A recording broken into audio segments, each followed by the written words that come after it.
ओम शांति। दीदी मनमोहिनी जी,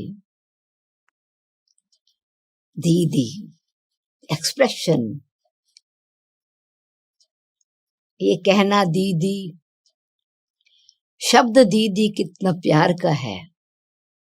और Manmohini self obvious है। दीदी मनमोहिनी जी ने अपनी धारणाओं से,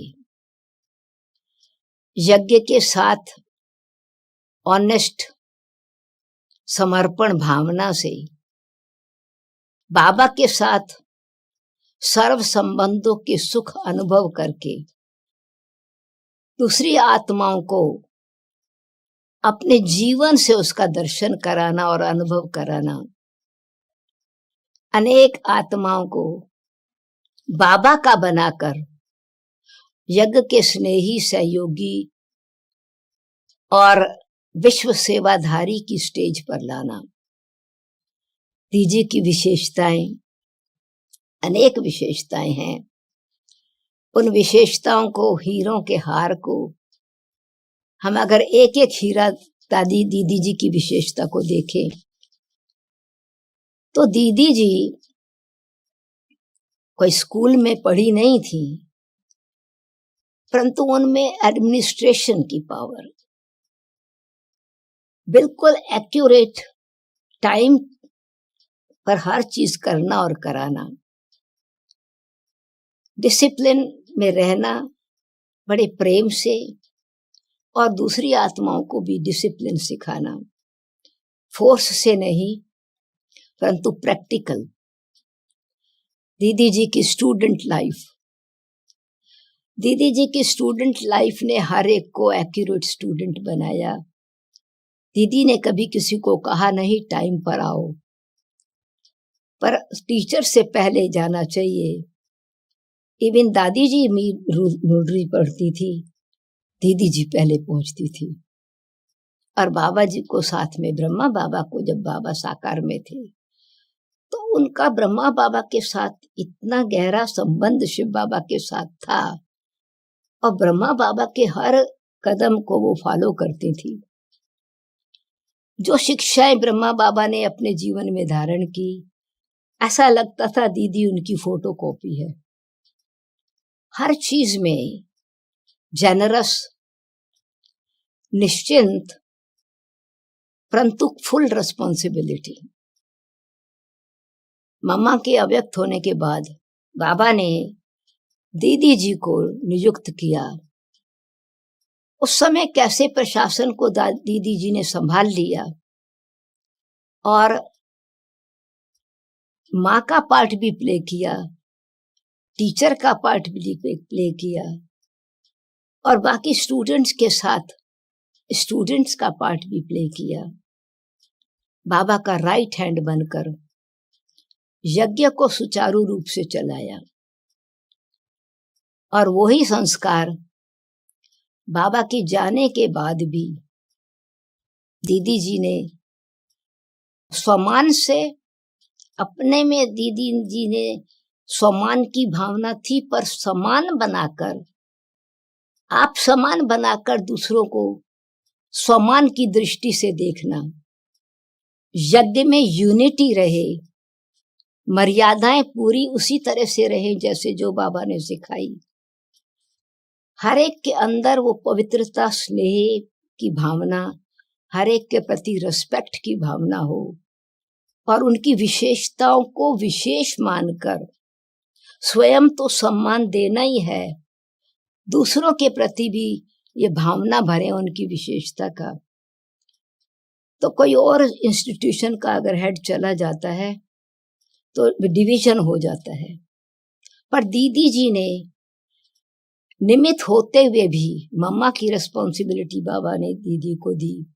और फिर बाबा के जाने के बाद दीदी जी ने, दादी जी और दीदी जी एक हैं।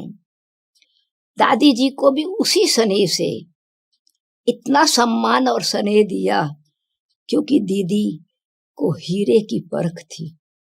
जैसे पारखी होता है, वैसे भी दीदी जी में परखने की शक्ति थी।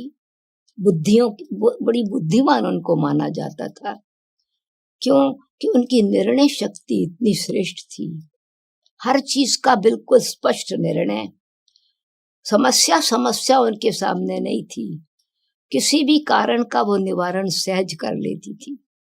उनके हृदय में जितना परमात्मा के प्रति प्यार था, उतना परिवार के प्रति और बाकी दादियों के और भाइयों के प्रति प्यार था। तो दीदी जी और दादी जी का ये स्लोगन था, 2 शरीर एक आत्मा। दीदी और दादी फिजिकल 2 फॉर्म, 2 शरीर हैं, परंतु हम दोनों का विचार एक है, भावना एक है, लक्ष्य एक है, और एक के लिए ही हम यज्ञ में समर्पित हैं। इस भाव से कोई भी बात अगर होती थी तो पहले कोई दीदी जी के पास जाते थे, कोई बात समस्या लेकर के या कोई बात पूछते थे, तो दीदी कहती थी, हाँ दादी जी से भी विचार करेंगे, फिर आपको बताएंगे। तो ऐसे दीदी जी ने हर एक संस्था में एकता कैसे आवी, और वो जो ट्रंक यज्ञ का जो फाउंडेशन है वो कितना मजबूत रहा। कोई ऐसा सिर्फ दादी जी के लिए नहीं, परंतु सब दादियों के लिए, सब बहनों के लिए और भाइयों के लिए। दादी जी के पास स्वाभाविक ये संस्कार था, रमणीकता भी थी, मैच्योरिटी भी थी, और उत्साह उमंग दिलाने की तो स्वाभाविक रीति से धारणा थी, क्योंकि उन्होंने अनेकों का जीवन ईश्वरीय सेवा में इतने ही स्नेह से और उत्साह उमंग से समर्पण कराया, जो वो दीदी जी को धन्यवाद देते कि हमारा जीवन धन्य धन्य कैसे बना। दीदी जी की सिंप्लिसिटी, त्याग और तपस्या भी नंबर 1 थे, और उत्साह उमंग दिलाने की भावना भी कम नहीं थी। मैं अपना अनुभव सुनाती हूँ, क्योंकि मैं दीदी जी से ही पली हूँ। जो दीदी जी उस समय दिल्ली में थी, लेट 50s में, 57, 58, 59 से पहले, तो दीदी जी रजौरी गार्डन में रहते थे, मैं उनके साथ रहती थी। तो वो हमें उत्साह दिलाती थी हमेशा सेवा करने का। तो एक दिन मेरे को अचानक कहा, दीदी जी का प्रोग्राम बना हुआ था कहीं, प्रोग्राम सेवा का, क्लास कराने का। अचानक मेरे को कहा, सुदेश आज तुम जाके क्लास कराओ, क्योंकि उस दिन दीदी जी की तबीयत थोड़ा ठीक नहीं थी, उनके नीज में थोड़ा दर्द था, गोडे में। तो वो तो हमेशा उसकी बहुत संभाल से और याद से चलते थे, पर उस दिन मतलब कैसे वो शरीर को संभालते थे, अपने रथ को, परंतु फिर से न्यारे कैसे रहते थे। तो मैं वो अपनी कहानी बता रही थी कि मेरे को कहा कि तुम जाकर के क्लास कराओ। मैंने कहा, दीदी जी आपके नाम से क्लास अनाउंस हुआ है, मैं जाऊंगी तो मैं कैसे क्लास कराऊंगी, कौन स्वीकार करेगा। दीदी जी ने बड़े प्यार से कहा, मेरी सोल तेरे में बैठ जाएगी। मैंने कहा, क्या मतलब? कहा कि जैसे मैं कहाँ पर भी क्लास कराने जाती हूँ तो मैं बाबा का आह्वान करती हूँ, क्योंकि बाबा का क्लास है, मेरा क्लास तो नहीं है, ये तो बाबा के बच्चे क्लास में बैठे हैं। तो जो बाबा मेरे को टच करेगा वही तेरे को टच करेगा, इसलिए तुम उसी हिसाब से कैच कर लोगी, और फिर वो बाबा को जो सुनाना होगा वो आपके मुख से सुना देगा। तो ऐसे जो कॉन्फिडेंस का और ट्रस्ट का बीज दीदी जी ने बोया, वो इतना मेरे जीवन में योग्य बीज एक फल के रूप में आ गया। तो मैं दीदी जी को धन्यवाद देती हूँ कि हर एक के प्रति बिल्कुल सिंपल और बैलेंस्ड लाइफ से ब्लिस रखा, लव और लॉ का बैलेंस रखा, बालक और मालक का बैलेंस रखा, फ्रेंडशिप और साथ साथ अधिकारी स्थिति का भी बैलेंस रखा, न्यारेपन का भी बैलेंस रखा। तो बैलेंस की तो दीदी जी एक प्रैक्टिकल एग्जाम्पल थी, निर्माणता और महानता की।